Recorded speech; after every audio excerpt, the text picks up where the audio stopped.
I found out my money was gone the same morning my son hugged me goodbye.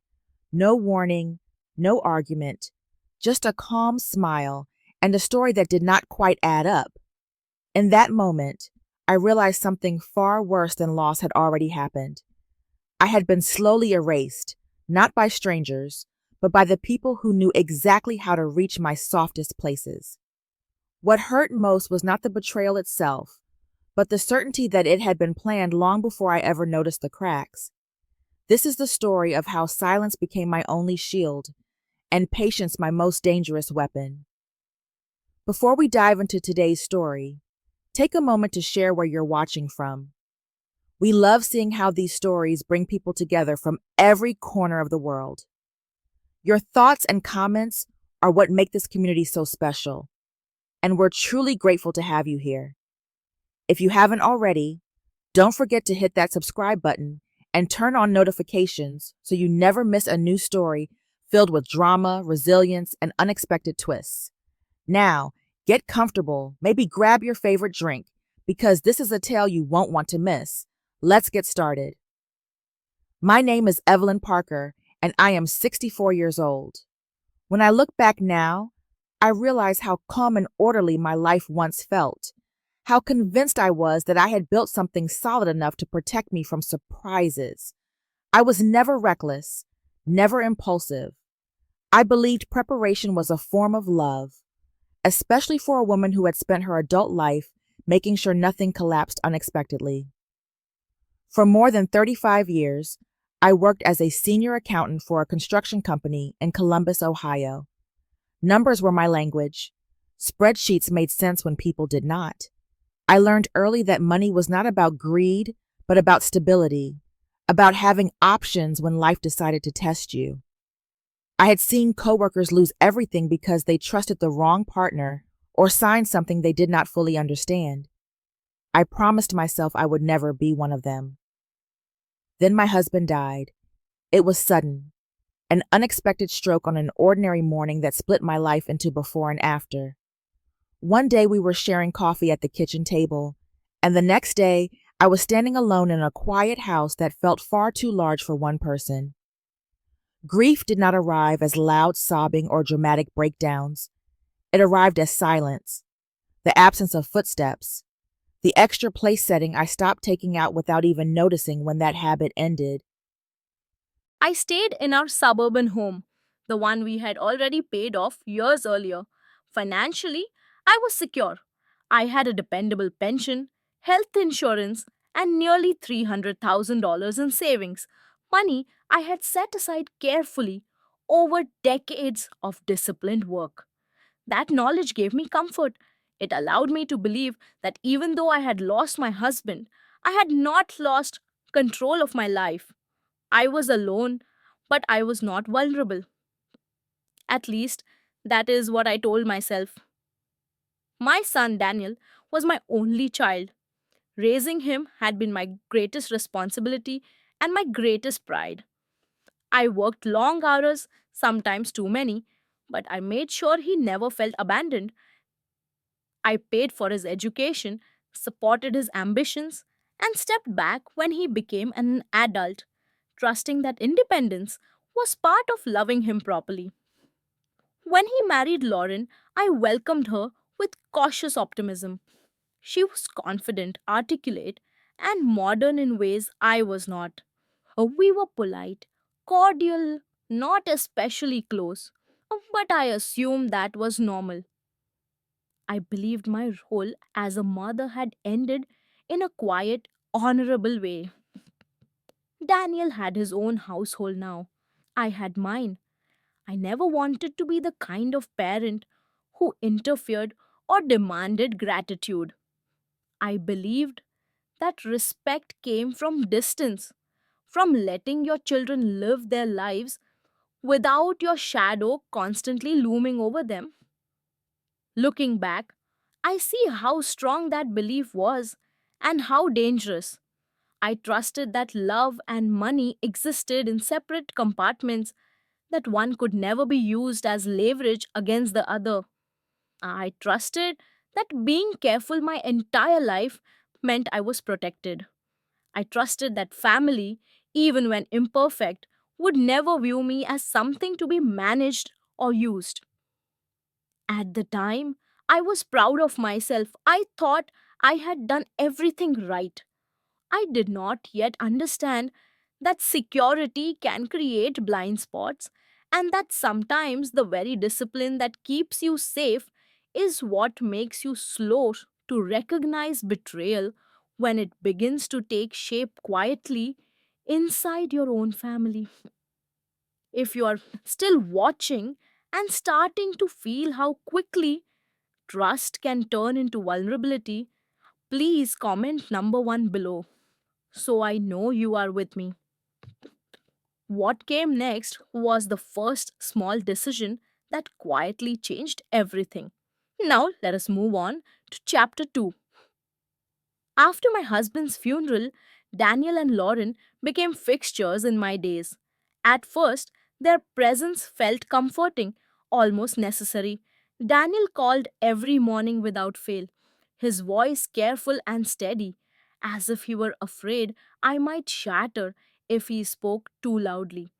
Lauren stopped by several afternoons a week with containers of food I did not ask for and offers to tidy up rooms that were already clean. I told myself this was what a supportive family looked like. I was grateful. I wanted to be. What I did not expect was how quickly that concern began to feel organized, almost scheduled. The visits arrived at predictable hours. The questions followed a familiar pattern.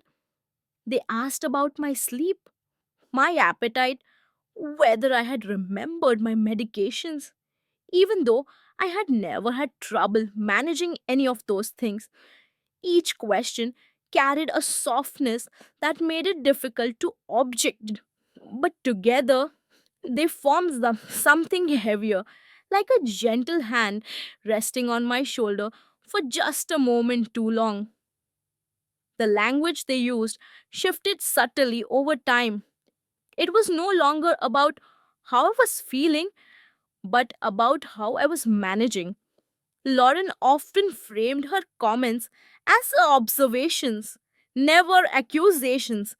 She talked about friends of friends who had lost money to phone scams or fake charities. Women age who had been taken advantage of it because they were alone. Daniel listened carefully when she spoke, nodding as if each story were a warning sign posted specifically for me. I felt myself shrinking under that attention, not because I believed I was incapable, but because I did not want to appear defensive. Money entered the conversation in a way that seemed logical and responsible. Daniel reminded me that fraud targeting older adults was increasing. Lauren mentioned articles she had read, programs she had watched. The message was always the same: independence was admirable, but oversight was safer. They did not suggest taking control outright. Instead, they positioned themselves as a backup plan, a safety net I could lean on without ever falling. When Daniel finally asked for limited access to my accounts, he did so carefully, as if he were handling something fragile. He said it was only for emergencies, only so he could see balances if something unexpected happened. There was no urgency in his voice, no demand. That made the request harder to refuse. I hesitated longer than he expected, weighing the discomfort of saying no against the fear of being seen as a mother who did not trust her own child. I agreed, but only partially. I told myself that boundaries still existed, that access did not mean control. I reminded myself that I had built my life on reasonable decisions, not emotional reactions. As soon as the arrangement was set, a wave of relief washed over me. Daniel seemed reassured. Lauren smiled in a way that suggested harmony had been restored. For a brief moment, the house felt warm again. Later that evening, alone in my bedroom, that relief began to thin. I tried to pinpoint what bothered me and failed. Nothing dramatic had happened. No money had been taken. No arguments had occurred. Yet I felt as though a line I had drawn years earlier had been quietly erased and redrawn somewhere closer to me. At the time, I dismissed the feeling as grief, as the natural anxiety of learning to live without my husband. Only much later did I understand that this it was how the ground shifts beneath you, not all at once, but inch by inch, until the place you thought was solid no longer feels entirely your own. If you are still watching and you sense that something feels off beneath all that concern and kindness, please comment number 2 below to let me know you are still here. In the next chapter is where help slowly turns into control. Let us continue. Looking back, I can see that everything changed the moment I allowed one small adjustment to feel permanent. After giving Daniel limited access to my accounts, nothing dramatic happened right away. No money vanished, no arguments followed. Life continued with the same calm rhythm it had before, yet something underneath that calm had shifted. I felt it in the way I hesitated before making simple decisions, as if I were now checking with an invisible authority that had not existed before. It was Daniel who first suggested that I should not be living alone anymore. He did not present it as an order or even as a firm plan. He framed it as concern, the kind that sounds reasonable no matter how you look at it. He talked about winter storms, about slipping on icy steps, about medical emergencies that happen when no one is around to notice. Lawrence supported the idea quietly, adding comments about how much easier daily life could be if we were all under one roof. They never said I could not manage on my own. They simply implied that I should not have to. I told myself it would be temporary. I said it out loud more than once, as if repeating the word would make it true. Temporary until I felt stronger. Temporary until the loneliness faded. Temporary until I figured out what the rest of my life was supposed to look like.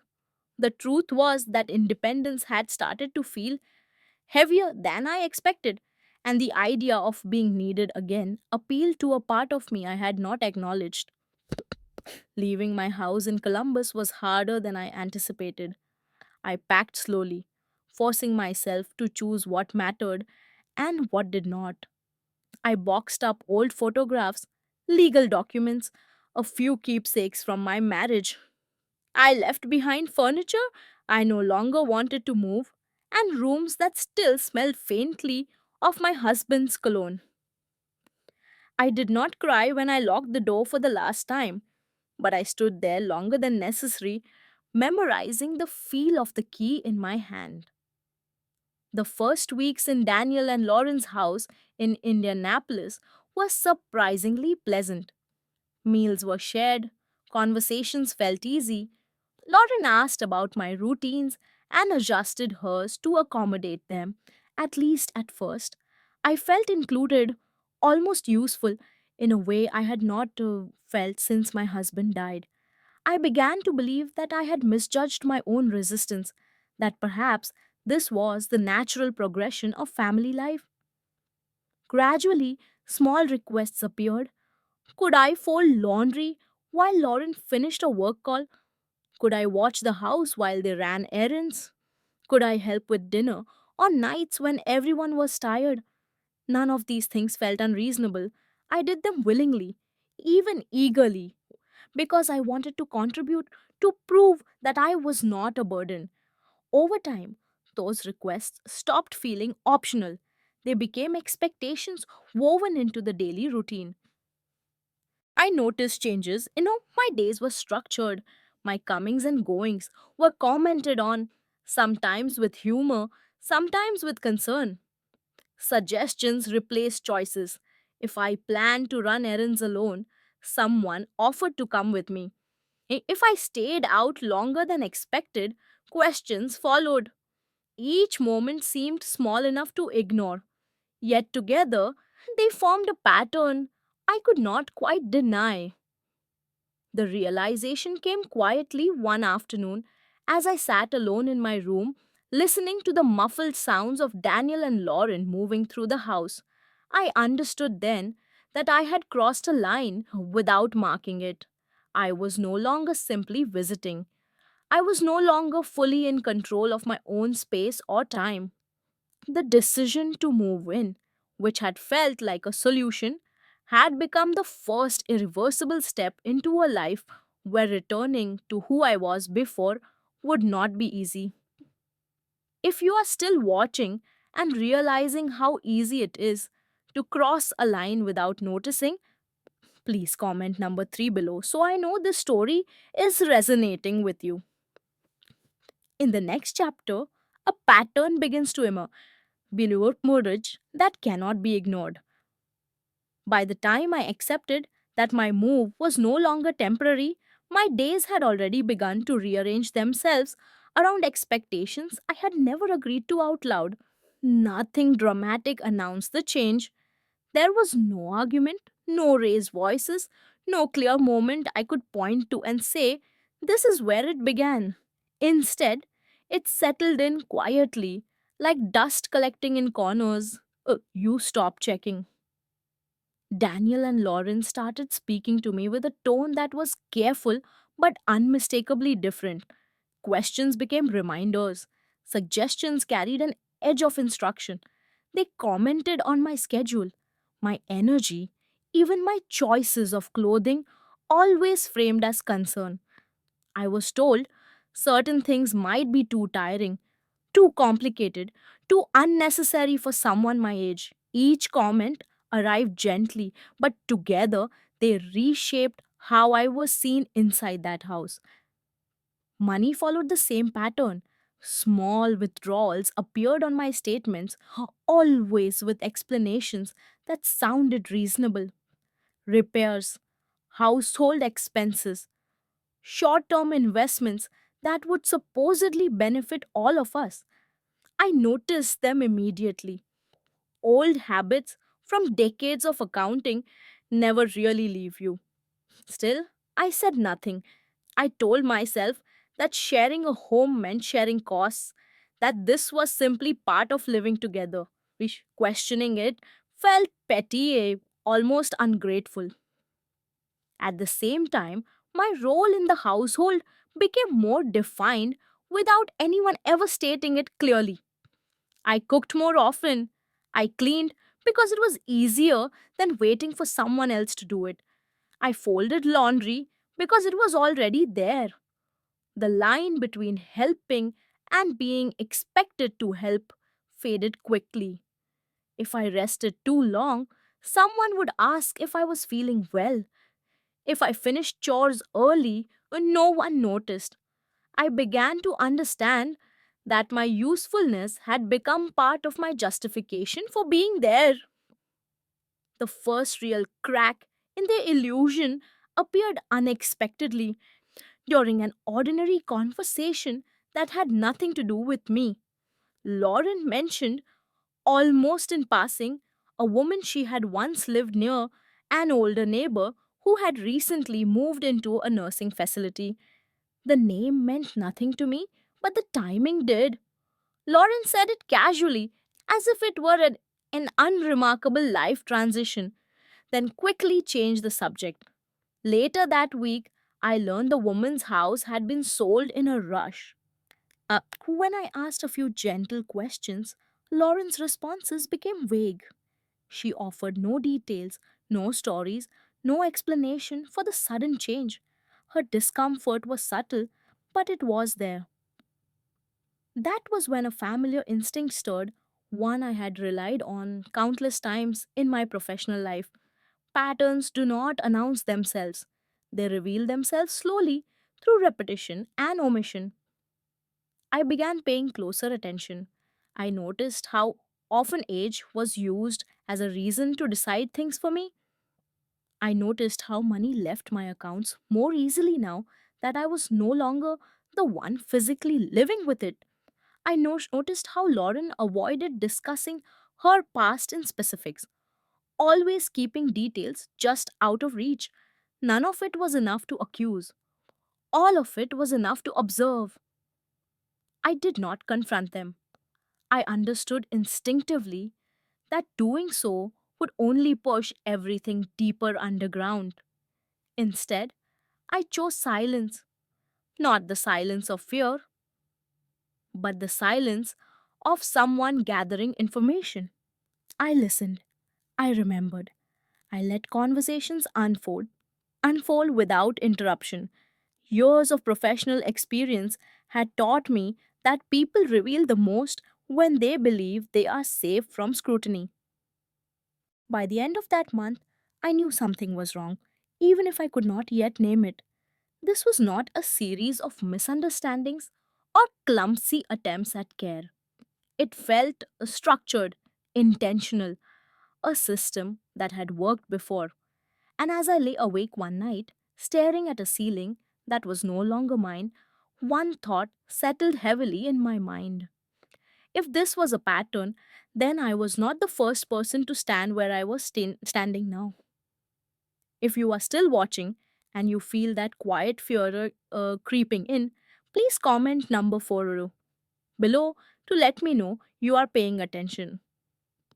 What happens next is the moment when the truth reveals itself by accident. Let us move forward. By the time that night arrived, I had already learned how to move to the house quietly, not out of fear, but out of habit. I had become someone people forgot was there, and invisibility, I was beginning to understand, can be a strange kind of shield. Daniel and Loren no longer lowered their voices around me the way they once had. They assumed my door meant sleep, confusion, absence. That assumption cost them everything. It was late, the kind of evening when the house settles into its own rhythm. I was in my room, sitting on the edge of the bed, not tired enough to sleep and too alert to rest. I could hear the television murmuring somewhere downstairs, then stopping. What followed was not the casual back and forth of a married couple winding down their day. Their voices were quieter, sharper, threaded with urgency. Instinct pulled me closer to the door before I had time to think about what I was doing. I did not press my ear against the wall. I simply stood still and listened. Years of balancing budgets had trained me to recognize tone before content, and this tone was not domestic, it was strategic. They spoke about timing, about sequences, about how long certain things would take. Numbers came up, then locations, Miami, Florida, not as a vacation, but as a destination, a point of no return. When my name entered the conversation, it did not sound like a name anymore. It sounded like an obstacle, a complication, something that required planning. They talked about my accounts, about the house I had left behind, about how quickly things could be converted once certain steps were taken. The language was clean and efficient, stripped of any trace of family. I was no longer a person in their mouths. I was an asset. Then Lawrence said it, the sentence that rearranged my understanding of everything. She spoke calmly, almost impatiently, as if stating an obvious fact. My continued presence, she said, was not the priority. What mattered was moving forward before circumstances changed, before I became a problem that slowed them down. I waited for Daniel to object. I waited for him to remind her that I was his mother, that there were lines you do not cross, no matter how desperate you are. The silence that followed was brief but complete. When he spoke again, his voice carried agreement, not hesitation. In that moment, something inside me shut down with surgical precision. I did not feel the kind of pain I had imagined betrayal would bring. There was no rush of heat, no panic, no urge to confront them or run. Instead, I felt cold, clear, as if a fog I had been walking through for months had suddenly lifted, revealing the landscape exactly as it was. This was not a misunderstanding. This was not misguided concern. This was a plan. I stepped back into my room without making a sound and closed the door. I sunpickled to kiss it down and looked at my hands, noticing how steady they were. I thought of the woman I had been before I moved into this house, the woman who believed that careful planning guaranteed safety. I understood now that planning without awareness is just another kind of blindness. That night marked the end of something fundamental. Not my trust in people, but my trust in the idea that love automatically protects you from harm. I saw Daniel clearly for the first time, not as the child I raised, but as the man he had chosen to become. I did not excuse him, I did not hate him, I simply accepted what was in front of me. As I lay awake in the dark, I made a decision as deliberate as any I had ever made in my career. I would not confront them. I would not reveal what I knew. I would let them believe the version of me they had already constructed. Because if they thought I was unaware, they would become careless. And carelessness, I knew, was where the truth always slipped through. After that night, nothing inside me felt uncertain anymore. The shock had passed quickly, replaced by a clarity so sharp it almost felt physical. I did not wake up the next morning wondering if I misunderstood what I heard. I did not replay the conversation hoping to find a kinder interpretation. There was none. What Daniel and Lauren were doing was deliberate, and understanding that changed the way I saw every option in front of me. I considered confrontation first. I imagined sitting them down, naming what I knew, demanding explanations. The outcome was easy to predict. They would deny everything, accuse me of paranoia, remind me of my age, my stress, my grief. Any evidence I did not yet have would disappear overnight. Confrontation would strip me of leverage before I even understood the full scope of the damage. Leaving was the next thought. I could have packed my bags quietly and returned to Columbus, reclaimed my house, cut off access to my finances, but leaving without preparation would only confirm the narrative they were already building, that I was unstable and unpredictable. It would also leave too many questions unanswered, too many loose ends that could be used against me later. Crying, pleading, asking my son to remember who I was to him never truly crossed my mind. I had already seen how little sentiment mattered once money entered the equation.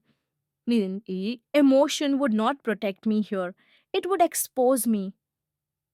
The only option that offered control was the one that felt most unnatural at first.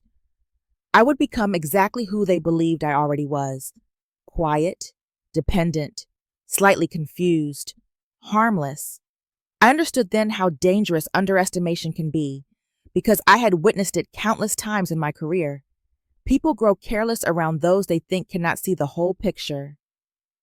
I remembered my years as a senior accountant, the investigations I had assisted with when numbers did not add up. Fraud rarely begins with bold theft. It starts with small assumptions, with confidence that no one is paying attention. Daniel and Lauren were making that mistake now, and I decided not to correct them. The changes I made were subtle. I misplaced items I knew exactly where to find. I asked questions twice, then apologized for forgetting the answers. I slowed my movements, allowed silence to stretch longer before I spoke. I stopped checking my accounts openly. I stopped reacting when money was mentioned. None of it felt like lying. It felt like camouflage. Their behavior shifted almost immediately.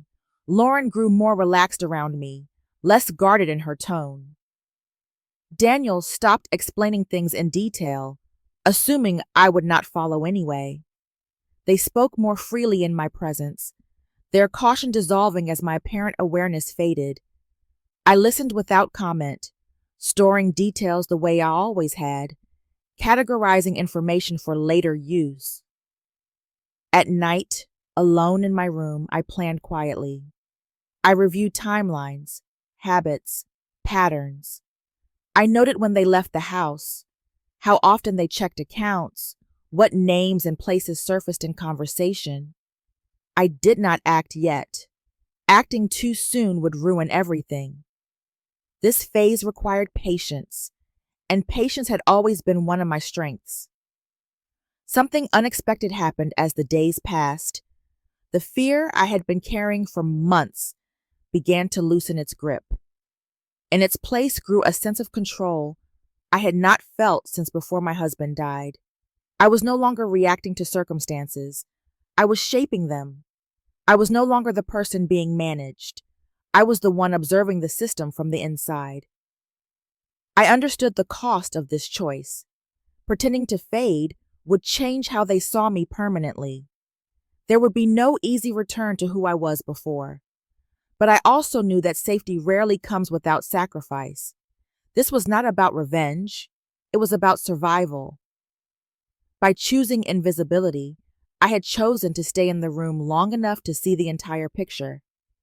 And for the first time since moving into that house, I felt something close to calm. Not because the danger was gone, but because I finally knew where I stood and what I needed to do next.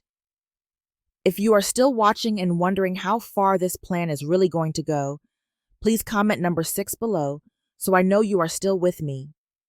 In the next chapter, everything speeds up and the pressure becomes impossible to hide. Once I settled into invisibility, the pace around me changed. Daniel grew restless in ways that were hard to miss if you were watching closely. He checked his phone more often, paced through rooms that once felt calm, and spoke in fragments about timing and opportunity. Lauren mirrored that energy, her confidence sharpening into impatience. It was clear to me that whatever they had been planning quietly was no longer enough. They wanted it finished. The story arrived one evening without ceremony. Daniel said he had been feeling unwell, that a recent test had raised concerns about his heart. He spoke carefully, choosing words that sounded serious without being specific. I did not need details to recognize the structure of the lie. It followed the same logic as everything else they had done: introduce fear, compress time, remove alternatives. Illness was the perfect tool because it demanded urgency and discouraged questions. Lauren stepped in seamlessly, reinforcing the gravity of the situation. She talked about specialists, procedures, costs that insurance might not fully cover. She framed every sentence as protection of Daniel's future, as if his survival depended on immediate action. I listened without interrupting, allowing my face to reflect the confusion they expected to see. Inside, I felt none of it. I understood exactly where this was going. The house in Columbus re-entered the conversation shortly afterward. It was described as a resource, a solution waiting to be unlocked. They spoke of it as if it were already detached from me, a piece of capital sitting idle while Daniel's life hung in the balance. The implication was clear. A good mother would not hesitate. A good mother would not count the cost. I let myself appear overwhelmed. I asked for time, for space to think. They granted it reluctantly, mistaking restraint for weakness. That night, I sat alone and reviewed everything I had observed over the past months: the timing, the rehearsed concern, the way Lauren avoided specifics while pushing decisions forward. This was not desperation, it was choreography. When I told them I would sell the house, I did so quietly, without drama. I watched their relief turn quickly into excitement, thinly disguised behind expressions of gratitude. Daniel's tension eased for the first time in weeks. Lauren began making plans out loud, no longer careful about who might overhear. My agreement had confirmed everything they believed about me. From that point on, their behavior became almost predictable. They discussed logistics openly, confident that I would not follow. They spoke about travel, about Florida, about how quickly everything could be wrapped up once the money was available. I absorbed each detail without reaction, committing it to memory. The trap had been set, and they were walking into it willingly. What surprised me most was how calm I felt. The fear that once kept me awake at night had been replaced by a steady focus. I was no longer trying to preserve a version of family that did not exist. I was managing a process, the same way I had managed complex accounts and failing systems throughout my career. Detachment was not cruelty, it was clarity. As days passed, their urgency intensified. Appointments were mentioned, deadlines loomed. The story of Daniel's condition became more dramatic, less consistent. They did not notice the inconsistencies because they no longer believed they needed to maintain them. In their minds, the outcome was already secured. I understood then that this phase was not about deciding what to do. That decision had been made the moment I chose invisibility. This phase was about letting consequences gather their own momentum. Every step they took from here would be one they believed was safe. When I went to bed that night, I did so without dread. I knew exactly where we were in the sequence. The acceleration meant they were close to making mistakes. And mistakes, unlike lies, leave traces. All I had to do now was stay exactly where I was and let the plan finish revealing itself. After I agreed to sell the house, the atmosphere in Daniel and Lauren's home shifted into something sharper and more dangerous. Their relief was no longer subtle. It carried an edge of triumph, as if a final barrier had been removed. I understood then that this stage required more precision than any before it.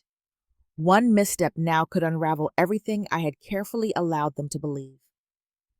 My first move happened quietly, on an ordinary weekday morning when Daniel was at work and Lauren was out running errands. I took a bus across town, choosing a route that left no obvious trace. I met with an attorney I had known years earlier through my professional work, someone who understood financial systems and discretion equally well. I did not dramatize my story. I presented it the way I would have presented a case file, step by step, facts only. The conclusion was immediate and sobering. What was happening was not family conflict. It was financial exploitation of an older adult. The attorney moved quickly. Within days, my remaining assets were placed into an irrevocable legal structure designed to protect them from unauthorized access. On paper, it looked unremarkable. In reality, it changed everything. The money Daniel and Lauren believed they were closing in on was no longer reachable, no matter what documents they pressured me to sign later. That protection gave me something invaluable: time. To preserve the illusion, we created a separate account that appeared active but held only a small, controlled amount of money. It was enough to look convincing, enough to keep their confidence intact. I understood the risk of this step, but it was necessary. They needed to believe the plan was still moving forward. People only reveal their full intentions when they think success is guaranteed. Back in the house, I returned to my role without deviation. I remained slow, agreeable, occasionally confused. I did not ask questions about timelines or paperwork. I let Daniel explain things to me that I already understood, nodding when appropriate. Lauren grew increasingly careless, discussing logistics in my presence as if I were no longer capable of connecting meaning to words. I absorbed everything. I began organizing my personal documents late at night, working quietly while the house slept. Identification, medical records, insurance papers, old contracts. I memorized what I could not remove yet. I planned for a clean exit that would not require confrontation or permission. Safety, I knew, depended on preparation, not courage. What surprised me most during this phase was how little emotional weight my decisions carried now. The grief that once accompanied every thought of Daniel had dulled into something distant. I no longer evaluated his actions as a mother searching for explanation. I evaluated them the way I would any other breach of trust: pattern, motive, opportunity, outcome. Seeing the situation this way stripped it of its power to hurt me further. As the days passed, the sense of inevitability around Daniel and Lauren grew stronger. They spoke openly about Florida, about flights, about how quickly life could change once loose ends were tied. I let them talk. Each word they spoke freely was another confirmation that the system protecting me was working. By the end of that week, I knew my exit was ready, not just from the house, but from the role they had assigned me. I was no longer improvising or reacting. Everything ahead followed a structure I understood. Whatever came next, I would not face it unprotected or alone. That night, lying awake in a room that no longer felt threatening, I realized something quietly profound. This was not only about saving myself. By allowing this plan to unfold under controlled conditions, I was preparing to stop something larger than my own betrayal. The door out was open now. All that remained was choosing the exact moment to walk through it.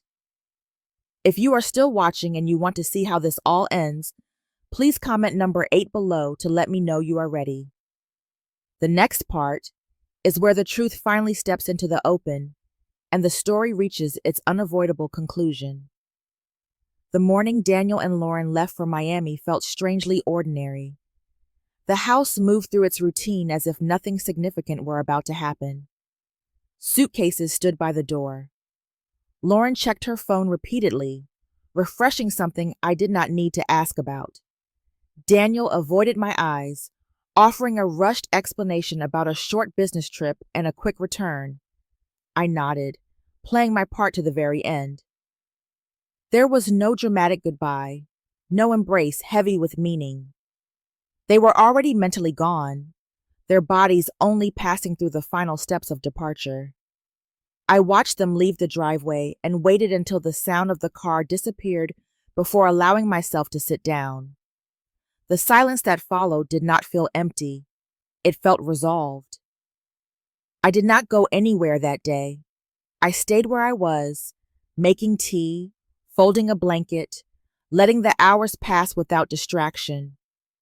This phase had never required action from me. Everything that mattered was already in motion. When the call came, it arrived exactly when I expected it to. My attorney's voice was calm and precise. Daniel and Lauren had been stopped at the airport in Miami, Florida, during routine processing. The financial activity tied to my accounts had triggered an alert. What they believed was the final step of their escape had instead become a checkpoint they could not pass. They were detained for questioning. The money they expected to access was already beyond their reach. I thanked him and ended the call. That was all. There was no surge of triumph, no satisfaction in hearing their plan collapse, only a quiet acknowledgement that the outcome made sense. This was how systems respond when pressure is applied in the right places. There was nothing personal about it anymore. Later that afternoon, I provided my formal statement. I spoke carefully, fact by fact, without embellishment. I did not accuse. I did not speculate. I simply described what had happened and what had been attempted. The truth, when presented clearly, required no emotion to carry its weight. When the house grew dark that evening, I sat alone and considered what had changed. Daniel was no longer a looming presence in my future. Lauren's voice no longer filled the space with suggestion and control. The uncertainty that had defined my days for months was gone. In its place was something quieter and far more stable. I understood then that consequences do not need drama to be complete. They arrive when preparation meets opportunity. What happened at the airport was not revenge. It was a natural conclusion to a process that had been set in motion long before I ever heard that first conversation. As night settled in, I felt neither grief nor relief in the way I had imagined I might. What I felt was ownership of my decisions, of my life, of the silence that now belonged entirely to me. After everything ended, what surprised me most was not the quiet, but how quickly I learned to live inside it. I did not rush to fill the space Daniel and Lauren left behind. I let the silence stay. It felt earned. Within a week, I packed my belongings and left their house without ceremony. There was no confrontation, no explanation required. I had already said everything that mattered through my actions. I returned to a life that was smaller, but unmistakably mine. I chose my own routines again. I decided when to wake, when to rest, when to speak, and when not to. Independence no longer felt like a burden I had to justify. It felt like a boundary I had reclaimed. In the weeks that followed, I spent time reflecting on how easily I had confused love with obligation. Somewhere along the way, I had begun to believe that being a good mother meant surrendering my judgment, my comfort, even my safety. That belief nearly cost me everything. Letting go of it was painful, but necessary. I learned that boundaries do not erase love. They define where love ends and self-respect begins. I do not hate my son. Hatred would require energy I no longer wish to give. I also do not excuse him. Family ties do not cancel accountability. Accepting that truth was one of the hardest lessons of my life, but also one of the most freeing. I released the illusion of who I wanted him to be and accepted who he chose to become. If there is one thing I would say to anyone who recognizes pieces of themselves in my story, it is this: trust the discomfort you cannot explain. Pay attention when concern feels rehearsed, when help comes with strings, when your independence is framed as a flaw. Preparation is not paranoia. It is protection. I am not defined by what was taken from me or by what I survived. I am defined by what I chose when I finally saw clearly. Strength does not always announce itself. Sometimes it looks like patience. Sometimes it looks like silence. Sometimes it looks like waiting until the right moment to step away. Today, my life is quieter, slower, and far more honest. I kept my dignity. I kept my autonomy. I let go of the guilt that never belonged to me in the first place. And that, I have learned, is not a loss. It is a beginning. In the end, this story is not really about betrayal or punishment. It is about awareness, boundaries, and the quiet strength that comes from finally seeing reality as it is, not as we wish it to be. Life has a way of testing us at our most vulnerable moments, often through the people we trust the most. When that happens, survival does not always look dramatic or loud. Sometimes it looks like patience, clarity, and the courage to choose oneself without apology. True justice is not revenge. It is reclaiming dignity, restoring control, and refusing to pass pain forward. Experience, especially the kind earned through years of living, is not weakness, it is wisdom. And wisdom, when paired with resolve, can quietly change the outcome of everything. Thank you for staying until the end of this story. If it resonated with you, please share your thoughts in the comments. Your experiences matter. Do not forget to like, follow, and subscribe for more stories that explore truth, resilience, and the power of choosing yourself.